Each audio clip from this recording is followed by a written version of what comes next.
বলছি। ভাই বলো তো, এই ভাইটা খুব ফেঁসে গেছে। কি সমস্যা কি ভাই বলুন। সমস্যা বলতে হচ্ছে গিয়ে এই ভাইটার হচ্ছে গিয়ে লাখখানিক টাকা দরকার আচ্ছা এনতে আচ্ছা। এসে।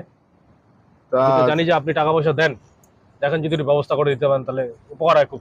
পরে গিয়ে কোনো অসুবিধা করবে না তো? আমার না তো না দাদা, ও আমাদের থেকে ওইটা নিয়ে কোথাও ভাবনা চিন্তাই করতে হবে না। আরে বাবা, তোমার মতো আগেও এরকম অনেকজন নিয়ে আমাকে টাকা নিয়ে, এইবার বলো না 3 মাস ধরে ঘোরাচ্ছি, কে টাকা দিয়ে দেয় না। আরে দাদা এ বল, আমি ওরকম আপনি ছেলে না। আপনি টেনশন নিয়েন না, এ তো টাকাও দিয়ে দেবে, টাকা নিয়ে ওই এলাকায় থাকবে না। আচ্ছা, তুমি তো আরো ভয় দেখিয়ে দিচ্ছ, তাহলে আমি টাকাটা টাকা দিয়ে এলাকাতে চলে যাবে না। আচ্ছা ঠিক আছে, ছাড়ো ছাড়ো ওসব ছাড়ো। তা তোমার জমি জায়গা আছে তো বাপ? হ্যাঁ, তো কতখানি আছে একটু বলুন দেখি। ওই বিঘে 5 হবে। আচ্ছা আচ্ছা, তাহলে তো ঘরও আছে তোমার মনে হ্যাঁ, হচ্ছে। নিজস্ব ঘর আছে। তো তুমি এক কাজ করো, ওই ঘরের আর কি ওই জমির পাট্টাটা আর তোমার একটা প্রুফ নিয়ে এসে দিলি আমি তোমার টাকা দিয়ে দেবো নি। আর তোমার প্যাকেজটা হবে 10 মাসের। 10 মাস। হ্যাঁ 10 মাসের হবে। এবার তোমার 1 লাখ টাকা তো